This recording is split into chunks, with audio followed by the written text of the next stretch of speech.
Yo, what's going on, Taka fam? So today I've been a little bit quiet as the past few days, just posting some locals content because I've been getting ready for the regional that's this weekend. So I attended the Atlanta regional, and unfortunately I ended up bubbling. So we had 200 and something players, and it was a top 32 cut. I ended up bubbling and missing it. Only had 18 points, so record of X3. My losses, they weren't really in my control, and we definitely could talk about that. And even with the X3 record, you could top, but there was like 9 other people with the same record that was able to top. So let's get in here and talk about it. So my matchups today, I played Cash Sprite round one. I won that one. I played Dragon Link. I lost that one. Funny thing about that one, normally that's a great matchup for us, but games 1 and 2, my opponent opened 5 Bestials, so you see we're playing Brandon, so what do we really do about that? Round 3 was the mirror. I ended up winning that, only because I knew the mirror a little bit better than my opponent. Round 4, I played against Sorso. I was like, wow, seeing Sorso, still early tournament, but he was doing really good. He was X1, just like me, but I ended up winning that one. Round 5, I played against Pearly.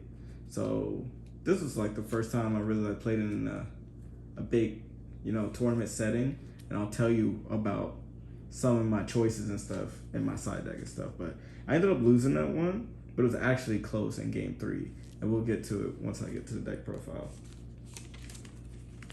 Round 6, it was Cash. I ended up winning that one. Round 7 was Pearly. I ended up winning that.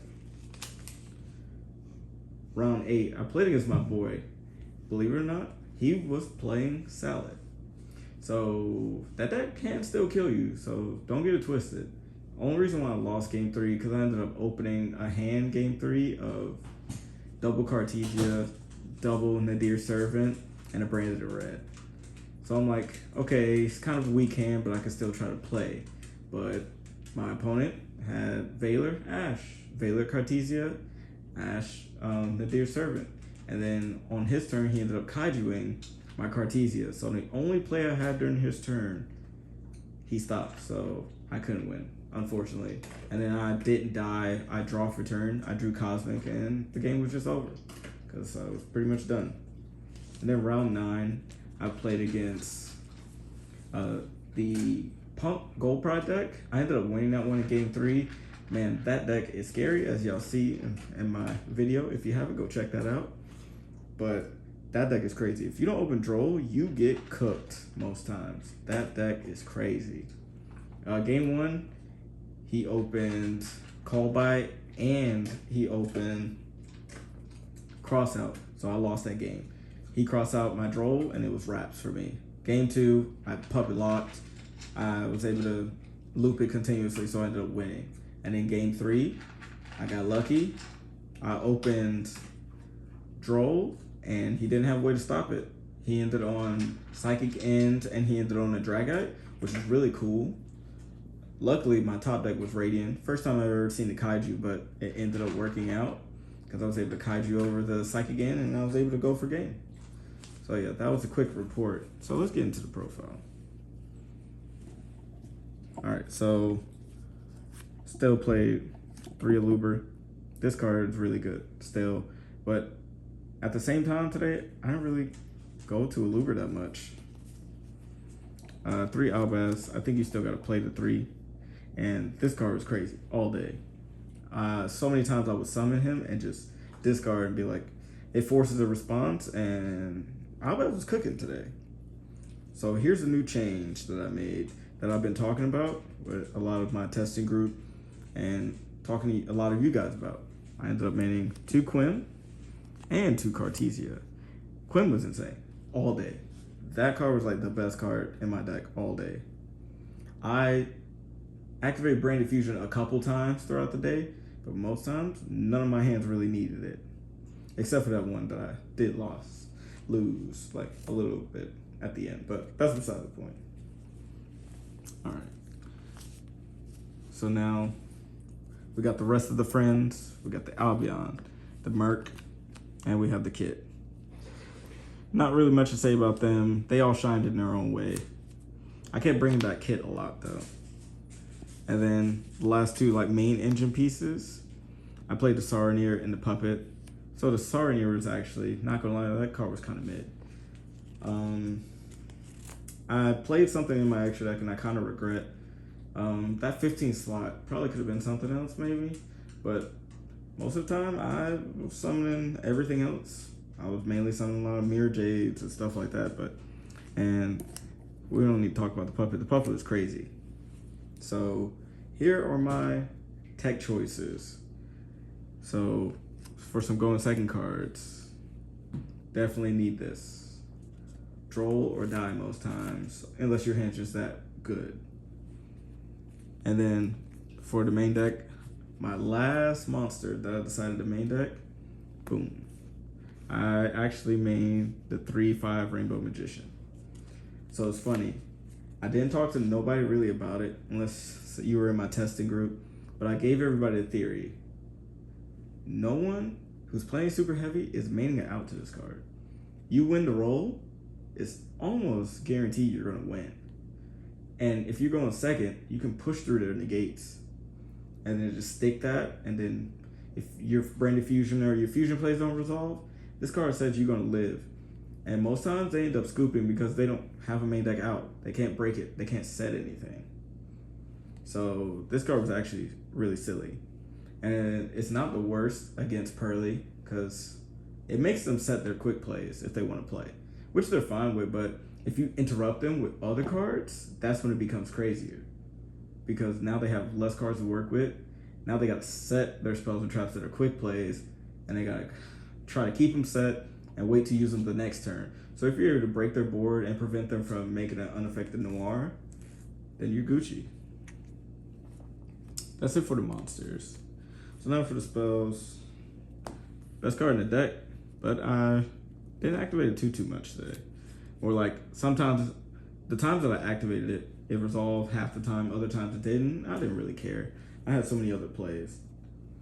Opening, this card was really good today too. Fusion, Deployment, and Nadir Servant. So these are all still just the same monsters. This card gets Quim, which is crazy. You get Stop, this card, fetching Quim, and then Quim sending Albaz for disruption on their turn is crazy. And funny play, if you are playing Lulu and you're playing the 5 Rainbow, Lulu can summon the 5 Rainbow from the deck. And I know that might sound weird, but if you have a play when you have in-phase effects like Lulu and Albion, you can just go Lulu, summon Rainbow, Albion, set a card, and then he'll use his effect from the field to put himself in the scale. So that came up a couple times, and that was pretty cool. And basically Small World. This card's been super duper good. I kind of want to play a third one because especially with the tech choices I'm playing, they're all bridges. I look at this card as Small World. This literally bridges into anything that you need. Oh, you drew Droll too late? That's fine. Get rid of it because it's a spellcaster. Send Granguignol, search a combo play, or you can search an extender. So I think this card should probably be at 3, especially in my build and the way that I play it. And then the 1-ofs. Boom, boom. So this card was crazy today. This card sucked today, and this is red. It's just whatever. So many lines of play where I would go and get this with a Luber. My opponents would think, oh, they want to Ash the card that I'm going to search, which is Fusion. And I'm like, I'm going to search a Fusion. Search this card, and you just go crazy with this card because they just don't expect you to go ahead and search that. So I was searching this card more than I was searching Fusion all day. And I think that's correct because that is how you play around Ash. Because you're more likely going to get a Luber to go through because they're going to want to stop Fusion. But if you don't search Fusion, then they have a dead Ash or they're forced to use it on something in the end phase, which you don't really care about too much. And then the last 2 cards, still played the Expulsion and Retribution. This card needs to stay out of my hand. When I played the Mirror earlier, we both pretty much open very similarly. Really cool guy. He's playing the Etude version, but we both kept drawing this card. It's kind of annoying, but it's one of those entry requirements. There's an argument to side it out, but every time for some reason I side it out, I end up needing it. So I ain't gonna worry about it though. Extra deck. So of course we played the 2 Jade. We played 2 Albion. We played 1 other Albion or Sanctifier. Still played the Alba. The Alba was pretty crazy today too. Like just not for like sucking up dragons or anything like that. Just from like contact fusing and then getting rid of it so that you can at least search their end phase. And then we have Lubellion. Alright. Next we have the Sprins, Rimbrum, and Titanclad. Titan was good. Titaniclad was really good because that was my 15th slot. I decided to take Lulu out and play this. Because under Branded Fusion, even if you have Grand Guignol, you can't summon Synchros, so keep that in mind. But just the fact that this could get Quim out of the deck, and then Quim just sets up so many plays for you, is actually just insane. 2 Grand Guignol, staple, you gotta play it. This card was crazy today too, only because, you know, of what it does, what it enables. Then my target for it, Aquarius. This card actually came up a lot. I need to give this card more credit. Because beforehand I was talking crazy about it. Like, it's not that good. I'd rather just play other stuff. But so many times I actually end up summoning that. I hard summoned it maybe like once or twice. But mainly use a Grand Guignol. That card was actually not bad. Chimera. And the 15 extra X slot was this Potter. So through my testing, there were so many lines where I was able to synchro summon into this guy. And it just didn't come up too much. Like most of the times that it came up, it was more or less post side, which because of Bystials. But even if not, taking stuff out of their graveyard with Sanctifier, and then if they're the right levels, with any of you tuners, you could just make this. But I feel like I probably should just play something else, to be honest with you. And for the side deck, I played just 3 Bystials. I kind of wanted to play a third Druid. I mean, not third Druid, third Magna. But I didn't really have the room, and it was hard for me to make some decisions on it. But it was still good. Didn't draw Druids at all, so it's fine.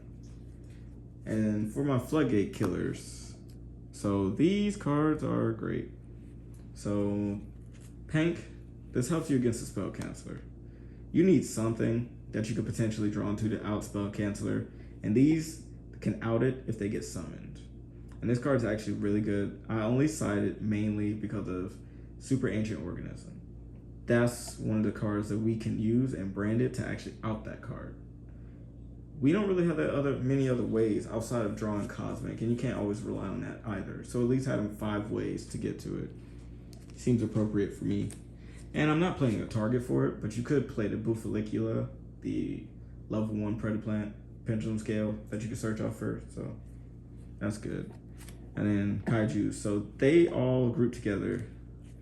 The Saj, the Pank, and the Radiant, they all go together pretty much for the same things. And the Radiant was really good.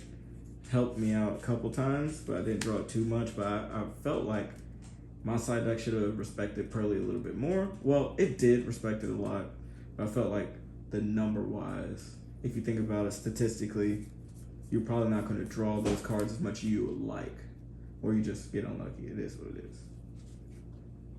Then 3 Cosmic. Didn't see any Runic today, but that's mainly what it was there for. And this is not bad to out Floods and stuff too, because quick play. But it wasn't the worst. Played 1 Banishment, only for the mirror. Didn't side it in any other time. Then the best card in my side deck. Boom. 3 Skill Drain. So I know you're going to think this is weird, but this is a Noir out. And this card is insane going first and second. So when I played against the first Pearly player where I ended up losing, I almost could have won game 3, but this forced it out, and I misread the Agent Moon. So I forgot it can pop back row too. So that was my mess up, but I think I was going to end up losing that one anyway, unless I time skill drain a little bit better. But this forces the Noir to detach, to make itself affected by stuff. So now Mirror plus this threatens the Noir because they're forced to detach to bottom this card to prevent Mirror from just trying to run it over. But guess what? Mirror just going to run it over now. Yeah, I thought the card was crazy and the theory was good, and playing it today, I think it belongs in the side deck for Branded. So, but yeah, that was my regional report. Hopefully we can get there better next time. Unfortunately, I made 42nd place in the last round. I was at table 21. So I'm guessing because of my tiebreakers, I was the lowest. So unfortunately, it bubbled me out, unfortunately. But it's all right. You live and you learn. I enjoyed the experience. I like some of the tech choices. I feel like I want to change a few things, like having a few more ways to interact with Pearly, or maybe some adjustments in the main deck, I'm not sure. Or maybe just, a ban list so my deck could potentially do something better. But hey, if you play Branded, you can still top if you play well. So if y'all enjoyed the video, please leave a like, comment, subscribe. Peace.